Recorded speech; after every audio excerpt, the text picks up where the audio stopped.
வருஷமா இந்த புத்தக திருவிழாக்கு வந்துட்டு இருக்கீங்க? புத்தக திருவிழா கிட்டத்தட்ட ஒரு 10 வருஷமா வந்துட்டு இருக்கிறாங்க. நான் வழக்கமாக கோயம்புத்தூர் அங்கெல்லாம் போவாங்க. ஈரோடு போகிறது இதுதான் ஃபர்ஸ்ட் டைமுங்க. Every year we come here. எல்லா வருஷமும் நாங்கள் இங்கே வருவோம். அண்ட் இந்த வாட்டி தான் இங்கே நடக்குதுன்னு நினைக்கிறேன். எப்பவுமே விஓசி அப்படின்னு சொல்லி. என்ன மாதிரி புத்தகங்கள் நீங்கள் வாங்கியிருக்கீங்க? தத்துவங்கள், இந்த மாதிரி சித்தர்கள் பாடல்கள், மனம் சார்ந்த புத்தகங்கள். புத்தகம் படிக்கிறது தான் பெஸ்ட்டு. இப்போ அங்கே குழந்தைகளுக்கு வந்து வாசிப்பு தினம்னு இப்போ நம்ம முதல்ல கொடுத்தோம் இல்லையா, அதில் பேசியிருக்கிறேன் நான். அதில் புத்தக வாசிப்பை பற்றி நான் உங்களுக்கு நிறைய எடுத்து சொல்லியிருக்கிறேன். புத்தக வாசிப்பு தான் முக்கியம்.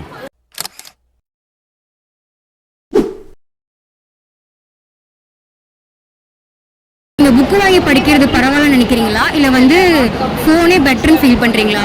இல்லை ஹார்ட் காப்பி வச்சு புக்ஸில் ரீட் பண்ணுறது தான் ரொம்பவே பெஸ்ட்டு. மொபைலில் ரீட் பண்ணுறது வந்து அவ்வளோ ரிலேட்டடாக இருக்காது. இதானா நம்ம ரெஃபரன்ஸு ரிலேஷன்ஸ் எல்லாமே பார்த்து படிப்போம். மொபைல்லையோ இபுக்ஸோ இந்த அளவு கன்வீனியண்ட்டாக அது ஃபீல் பண்ணலாம். ரொம்ப பேத்தட்டிக் சுச்சுவேஷனில் நம்ம இருக்கோங்கிறது தான் உண்மை. ஏன்னா இப்போ கேஜெட்ஸோட இன்ஃப்ளூயன்ஸ் ரொம்ப ஜாஸ்தியாக இருக்குது.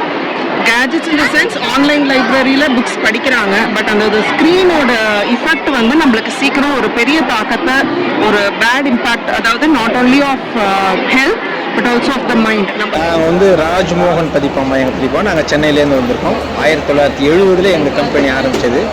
எங்களுடைய சிறப்பு என்னென்னா விளையாட்டுத்துறை நூல்கள்.